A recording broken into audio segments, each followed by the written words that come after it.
பழனி அருகே பிரிந்து சென்ற மனைவியுடன் மீண்டும் சேர்ந்து வாழ விரும்பிய கணவர் அதற்கு தடையாக இருந்ததாக கூறி தனது மாமியாரை கத்தியால் குத்தி கொலை செய்துள்ளார்.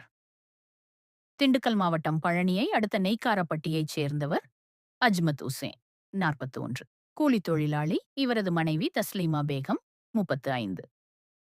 இருவருக்கும் 13 ஆண்டுகளுக்கு முன்பு திருமணம் நடைபெற்றது.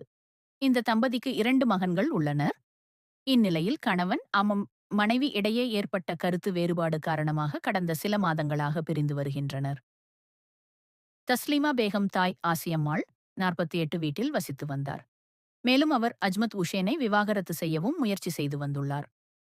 தனது மனைவி மற்றும் குழந்தைகளுடன் சேர்ந்து வாழ விரும்பிய அஜ்மத் உசேன் கடந்த 16ஆம் தேதி இரவு அமராவதியில் உள்ள மாமியார் வீட்டிற்கு சென்றார். அப்போது தஸ்லீமா பேகமும் குழந்தைகளும் வீட்டில் இல்லை. மாமியார் ஆசியம்மாள் மட்டும் தனியாக இருந்துள்ளார். அஜ்மத் உசேன் தனது மனைவி மற்றும் குழந்தைகளை தன்னுடன் அனுப்பி வைக்குமாறு கேட்டுள்ளார். அதற்கு மாமியார் ஆசியம்மாள் சம்மதிக்கவில்லை. இதனால் இருவருக்கும் இடையே கடும் வாக்குவாதம் ஏற்பட்டுள்ளது. ஆத்திரமடைந்த அஜ்மத் உசேன் தான் மறைத்து வைத்திருந்த கத்தியால் மாமியார் ஆசியம்மாளை சரமாரியாக குத்திவிட்டு அங்கிருந்து தப்பித்தார்.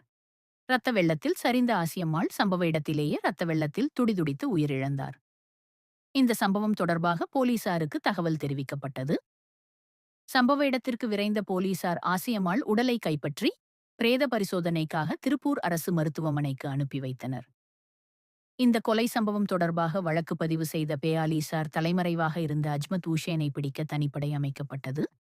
இந்நிலையில் அப்பகுதியில் பதுங்கியிருந்த அஜ்மத் உசேனை போலீசார் கைது செய்தனர். இதனையடுத்து போலீசாரிடம் அளித்த வாக்குமூலத்தில், நான் என் மனைவியுடன் சேர்ந்து வாழ ஆசைப்பட்டேன். ஆனால் அதற்கு இடையூறாக இருந்துள்ளார். அவர் இருக்கும் வரை என் குடும்பம் ஒன்று சேராது என்பதால் ஆத்திரத்தில் அவரை கத்தியால் குத்திக் கொலை செய்தேன் என்று தெரிவித்துள்ளார். பின்னர் நீதிமன்றத்தில் ஆஜர்படுத்தப்பட்ட அவர் சிறையில் அடைக்கப்பட்டார்.